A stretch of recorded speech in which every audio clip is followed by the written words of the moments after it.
Thanks for joining us for City Council Comments. I'm Steve Erickson along with Mayor Jerry Cook. Today we're talking about both our August 1st and our August 16th City Council meetings. Thanks for joining us today. Absolutely. Thank you for having me. We had a meeting right off the bat this month, and it was actually on a Monday, which is kind of unique. We had to move it, not unique to that, but we don't have a lot of Monday meetings, but we had to move it due to Night to Unite. Right. And typically when we have a Night to Unite on Tuesday, we move the meeting to Wednesday. Yeah. And this year, we talked about it back in January and said, well, let's move it to Monday. Yeah. Matt, the city manager, had to remind everybody because we were all kind of thinking it was going to be Wednesday. But it was nice to get bang right off the bat. Yeah, but you all showed up, had the meeting, and then Night to Unite was Tuesday, August 2nd, which is usually always the first Tuesday in August, except during COVID. And quite a few people out for that this year. It was a pretty hot one out there. So I think we ended up with 100 parties in town. And what did you say, 2,000 2,000 people, that was the guess? Yep. And it's a great night in town. It's a great night when folks organize it and they have the neighbors over, and sometimes they're old friends and sometimes they're new friends. They haven't met these new neighbors. Yeah. And as Chief Wise always used to say, that's how you keep your neighborhood safe. Yep. You know, it's get to know everybody, and you kind of get used to when people are coming and going and who should be where and when. And I know we have a very tight neighborhood where I'm at, and every once in a while, if there's a different car there, you go, send them a little text, hey, should this guy be there, you know? So just nice to know. Yep. And like I said, police fire were out as well. Our new police chief, John Stanky, was out and about as well, meeting with folks. So another successful event, it seems. Yep. We also had our summer concert series wrapped up here just back on August 11th or 12th, somewhere in there. I can't remember which date exactly. Revolution 5, which was a Beatles tribute, was the last one. And boy, they had quite a turnout there. And we did mention there was free ice cream, so maybe that helped. Well, I think that did, yeah. What I think you said KMSP 9 made it their town celebration night or whatever it was. Yeah, it's like their ice cream social. They go to different locations. Yeah. And I was heading in there a half an hour before the music, and that was obviously way too late to go down there. That place was packed. Yeah. So we ended up regrouping and heading back down there again in a different fashion. Yeah. But boy, it was really crowded, and the music was really good, and everybody seemed to really enjoy themselves. And I don't have any idea how long it took some of those to get out of that park in that parking lot, because they were packed in there. Yeah, well, great. It was a great way to end the series, and always very popular. And I feel like the weather cooperated most of those nights. So sometimes cool, sometimes hot, but at least I don't think there was any washouts. So no. And if they get some rain, all they do is they turn the band around and play back into the podium, because if they get some rain, they get fewer people there, so they kind of fit in underneath the pavilion. All right. Well, again, there'll be more concerts again next year, I imagine, at the Dam, and then also watch for the winter concert series that'll be coming up here. Usually starts in January. Yeah, the dessert and coffee series, I think they call that, or something. Yeah, so we'll have more details on that. All right, so let's jump into business here. The first meeting I want to talk about is our Tuesday, August 16th council meeting. One of the first items there, council considered resolutions ordering preparation of a feasibility report and preparation of plans. This is for street reconstruction for 2023. I think are they still doing street reconstruction this year, or wrapping up those projects? They still are. I mean, they'll usually go into September and possibly even October. I'm not sure what the deadline is for having the work done. Yeah. I know that. They're still reconnecting sprinklers and things into October. Yeah. So, and this year was a big project, and a lot of it over by the Wexford area, like Councilwoman Geisler said.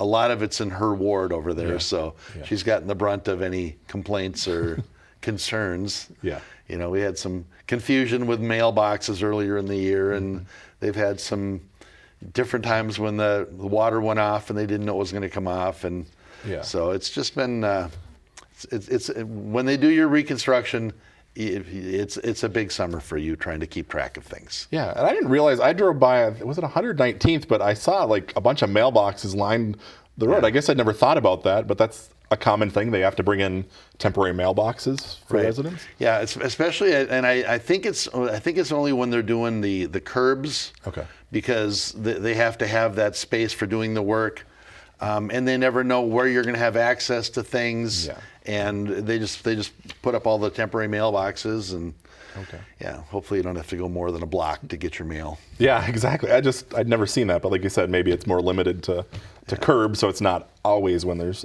street reconstruction. Right. But in any case, next year's construction is going to be a bit smaller than some of the projects that we've seen in past years, correct? We're a little less aggressive next year, and most of the reconstruction is staying up in the west, kind of between Oaks of Shenandoah, or Shenandoah Boulevard and Coon Creek Boulevard, and like 127th up to 131st or 2nd or something, kind of over there.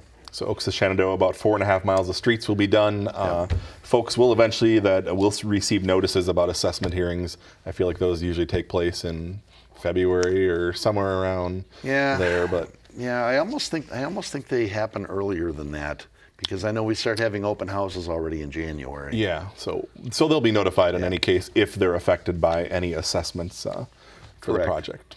Yeah, 126th, 127th, 128th, 129th, 130th, 131st, and then Quinn, Raven, Swallow, Thrush, Uplander, and Verdon, all in that same neighborhood.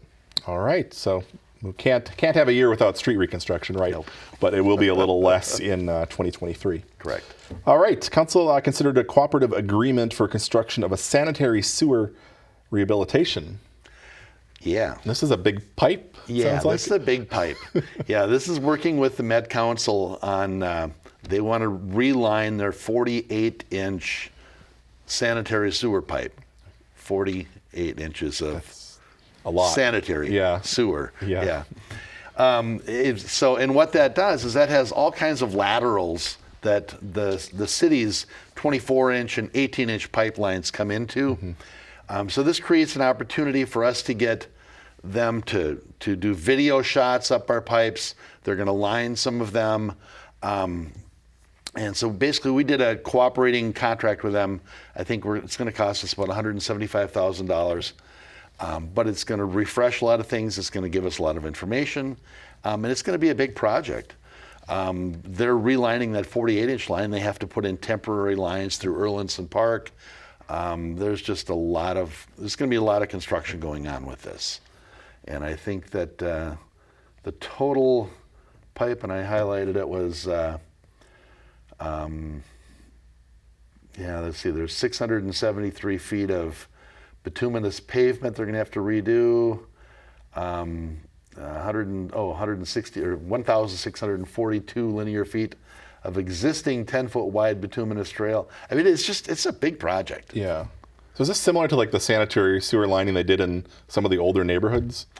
Well, yes, except those we're really able to do without any interruption. Okay. Basically you go through and you just go, all right, don't flush your toilets, don't do any draining for a little while here. And but this they actually have to do bypass, because they can't do lining at the same time. 48 inches of stuff moving. So they have to put temporary bypass lines in for that. So I mean, nobody will be out of service while they do that. They'll put in the temporary bypass and then do the lining. Right. Okay. Right. Yeah. And they did this, the same line, that same 48-inch line, further down in the city, down near the dam and the egret and stuff. And they put the temporary lines over the top and actually had to close 99th Avenue for a very long time, it seemed. Okay. So this was just in the last year or so, right? Because I feel like we talked about a big pipe that carried a lot of stuff that was the same. Last year or the year before. And so that's a similar project. I think that's probably what led to this project, to realize that line needed to be relined. Okay. Well, we got to keep the pipes working, right? It's part of the infrastructure, man. There's things you count on. Clean water, good roads, and that other stuff to go away. Yes. Good. All right. Well, we look forward to getting that all wrapped up. Council, consider a resolution accepting plans and specifications.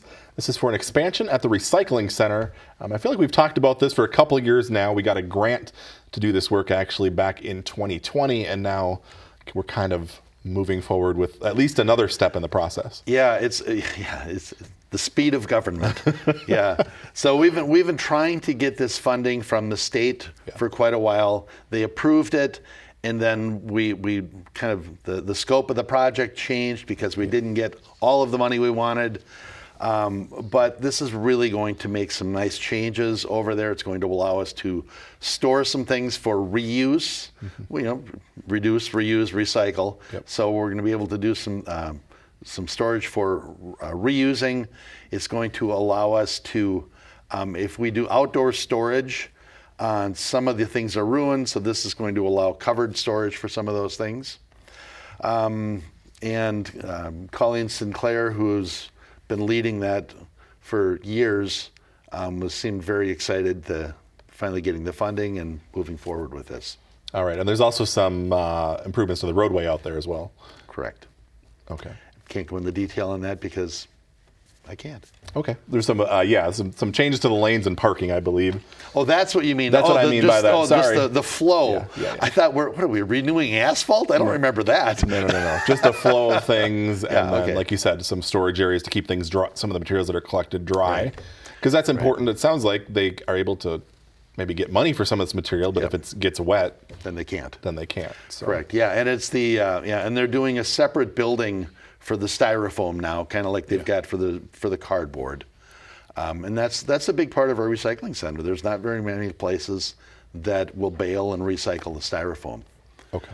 Yeah. So they got money from Anoka County as well for this, correct? SCORE grant. So Anoka County also awarded us a SCORE grant because I think we're the largest recycling center in Anoka County, and we get a lot of support from them. And we draw from a lot of Anoka County. There's only a couple things that we do that are specific to Coon Rapids. Most of it is open to other residents. Okay. And they come here. Okay, so moving forward, basically at this time, going out for bids, hoping to get some successful or at least low bids. We know kind of how things are right now, and they did have to scale back some of this project because of higher construction costs. Correct. So we'll see how those bids come back and then kind of go from there. Absolutely. Yeah, we're working with a construction management company on this again, so we're able to make adjustments as bids come in, and so it'll be good. All right. Council adopted a resolution approving the Teamsters Local 320 Collective Bargaining Agreement. This is for 2022 and 2023. This is actually the Public Works Bargaining Unit. And this is the last contract. Yeah. Not because it's the least important, it's just how it worked out. You've got all these different groups that you have to work through your contracts. Yep. And this one was a little bit more comprehensive in that not only is there the COLA adjustments and some market adjustments, both for effective January 1st of this year and January 1st of next year, they had some other things they wanted to straighten out where folks they don't have to wait for like time steps. They can by getting different licenses, they can move themselves up as well. So apparently it was some things that Mr. Himmer the Public Works Director was trying to get worked out, and they finally did, and everybody seems real happy with it. And folks that really want to move ahead can move ahead. All right. That is all we have to talk about from that meeting. Both our meetings in August were actually fairly short. Right. We'll move back now to our Monday, August 1st meeting, which again was moved due to Night to Unite on our normal Tuesday, first Tuesday in August. First off, there we want to talk about approval of a temporary on-sale strong beer and wine liquor license. This is for the the Coon Rapids North Star Lions. Mm-hmm. This is for the big military softball tournament that's coming up there in September. This has become a huge event. Yeah. They bring in over 100 teams from around the Midwest, and I don't remember how many. I think they've got like 100 veterans or something. I mean, it's just it's an amazing program. They raise money.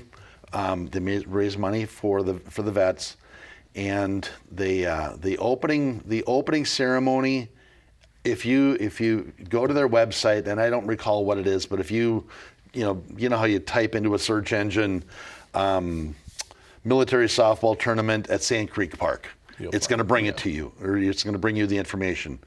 But if you find out when the opening ceremony is, if you get an opportunity, it's worth attending. It's really, they really honor the vets. They bring all the teams out. It's just a really inspiring thing. And they have a ball, and they play a lot of softball, and they drink a lot of beer. And which was the need for the temporary approval of beer and. Yeah, and they have like Friday night they have all the various vendors set up that offer services for vets, and it's interesting to walk through and visit with them, and it's just a great bunch of guys, and gosh, we owe our veterans so much, and it's a great way to honor them. Great to see, and you said they have a lot of fun. It's fun to play, fun to watch them. So if you can get out there, the tournament is taking place September 9th, 10th, and 11th at Sand Creek Park. And there we go. There we go. Yeah. All right. Council adopted a resolution approving a final plan for the CFCoon Rapids. This is an industrial building in the Evergreen Industrial Park. Yeah, they kind of cut off part of the. It used to be the Honeywell building down there. Now it's the Alina Call Center and something else. And they're building a 32,500 square foot industrial building, I believe. Yep. So they needed to separate those parcels. And it's great. It's great that folks still want to come into town and create employment opportunities. And yeah, it's great. All right. Can I use the word great one more time? Great. And it is great to see that we still have business. We don't know who the tenant is, but it'll be good industrial use in the park there. Yep. All right. Council adopted a resolution accepting the donation of real property. And this we're talking about over in the area where they're building the new car dealership, and Honda is already there. Yeah. So this is in Gateway Commons. This is where the Holiday Taco Bell. Yeah. The Honda, and as you mentioned, now they're building the new Hyundai dealership there. There's still an opportunity. There's still two more potential dealerships that might come in there yet. They're hoping for a boutique one next to Hyundai that I believe is like Hyundai Genesis or something, or Genesis.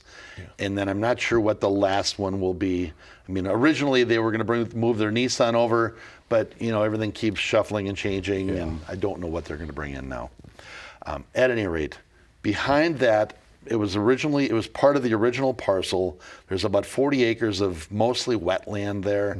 That you're not going to build anything on it, and it's just kind of almost housekeeping. Now that everything else is finished, they're donating that to the city of Coon Rapids. That'll be part of our common area, or part of our public area. And we're actually going to use the very north side to help connect the Lions Coon Creek Trail that we're going to be constructing to go around the development and coming up on Main Street. Okay. So this is just this donation of property to the city.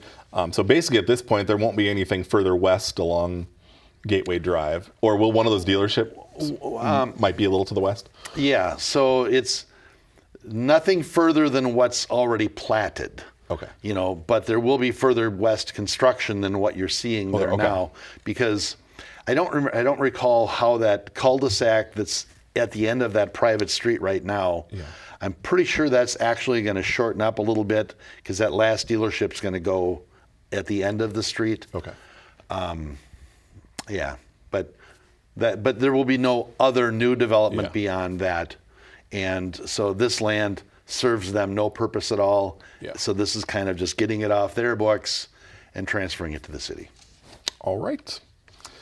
And we got one more item. I was like, was that it? No, we did have one new business item, and this was actually a site plan for a 43-unit apartment building near Mercy Hospital, and there was a little bit of discussion on this plan. Well, a little bit of discussion, because there's still a couple of us that are concerned about density, and everybody's concerned about density. Yeah. But a couple of us are still thinking that it's just a little bit higher density than maybe it should have been. But it's approved.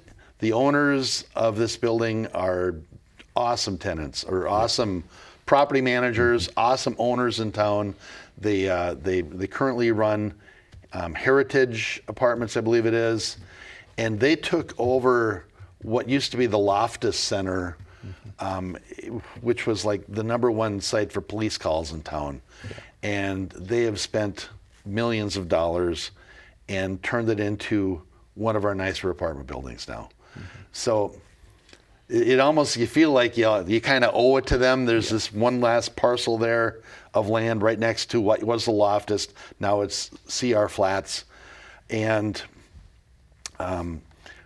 they're making some concessions on parking because it will actually share parking with CR Flats. It's going to be a very nice building. It's going to be smaller efficiency units, 1-bedroom units. It's going to have a rooftop thing. It's going to have was a rooftop thing or was it a terrace thing? It's kind of like a terrace. Yeah, I don't recall how that was. Off one of the sides. Yeah.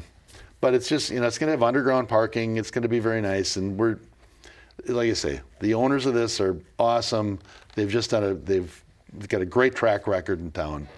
And so we're excited for it to be there, even though a couple of us had a little bit of pump in the brakes, maybe. Yeah, because it looks like you voted no, along with Councilmember Brad Gascovia. Yeah, we did, yeah. So we'll put that on the record here. Again. No, and this needed to come to you guys because it's technically in a port district. We're talking this building would be right next to the old Loftus Center, right at the corner of Blackfoot Street and Coon Rapids Boulevard. So kind of that northeast corner, kitty corner kind of from the hospital. Yep. And you guys needed to approve it due to use flexibility for the density because it's in a port, along with some dimensional flexibility for the parking and building setbacks. That was another point of discussion, was the concern over, is there enough parking spots? That was really the big conversation because we've run into several of our apartment buildings in town where they don't have enough parking or they're not managing their parking well enough and the parking is going out to the street or the parking is going to let's say the community college parking lot, and that's or the North Star commuter rail station. There'll be 70 cars parked in that parking lot that should actually be all within the apartment complex. Yeah. So we have some pains, some frustrations with parking. Certainly, and it's certainly an important thing because there's not a lot of where are you going to park if you run out of parking. But one of their considerations was these are a lot of studio and 1-bedroom apartments. Correct. And maybe there's a couple 2-bedroom. I don't remember the exact numbers. And Yep. there's also the ability maybe to share parking if it becomes an issue in the future because they own Heritage Heights.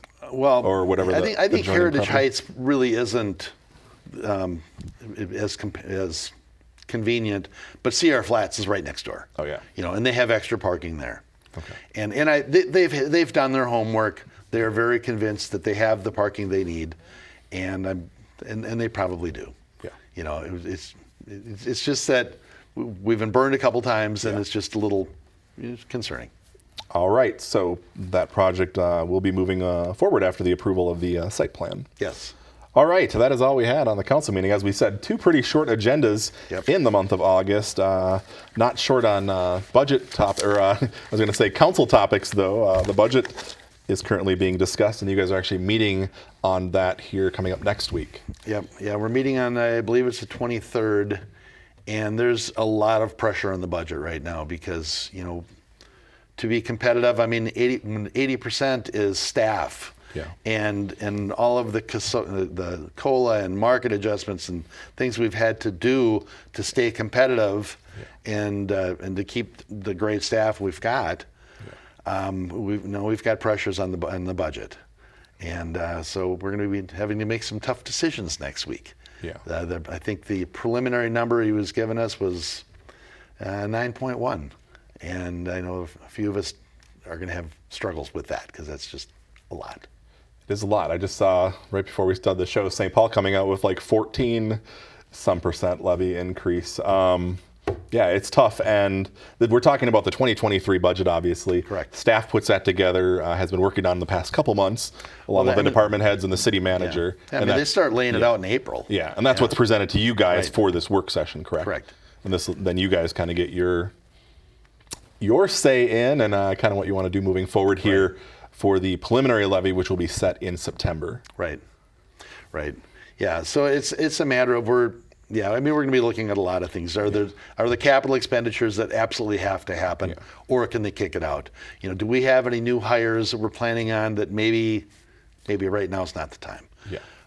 So we're going to be looking closely at it because you've got the concerns about the economy. Yeah. Which direction is it going? And if we don't want to put folks in town in a bind, Right. So. It's tough. So like you said, preliminary levy then will be set in September. Basically, once you guys set that, it can't be raised, but it can again then be lowered throughout the fall before it's adopted in December. Correct. In September, we set the not to exceed number. Yeah. And then you work the rest of the year trying to figure out ways to cut it down a little bit. Yeah. The reality is, I think most of the time you're where it is in September. That's typically where it ends up in December. I think we've adjusted it before, but not much. All right, so more information to come on that. On to more fun subjects. Here we have the Coon Rapids Love My Pet Fair coming up here in about mid-September. Yeah, September 17th. Yes, it's a Saturday. Yeah, and that's a really fun event. And it's well attended, and there's lots of vendors set up, and we roll the mobile stage down there, and there's a canine show, and there's other entertainment things, and they do rabies clinics and just all kinds of things going on. There's usually an opportunity to some sort of a photo booth set up with hay bales or something where you can have pets taken with or pictures taken with your pets and your family, and lots of fun. Pet parade, vendors, like you said. Giveaways. There'll be a pet costume contest. I do have to mention, because it is not happening this year, just to be clear, there are no rabies vaccination clinics. Oh, they're not? Part of this. Oh, well. So that is a change. Vaccinations and licensing will be not offered at this year's pet fair. Well, thank you for that. So just to be clear. But anyways, all that information, because we always talk about this, I have this is the draft of the newsletter. Ooh. Actually, it's the final version that was just sent to the printer. This will be coming out in mailboxes around Labor Day.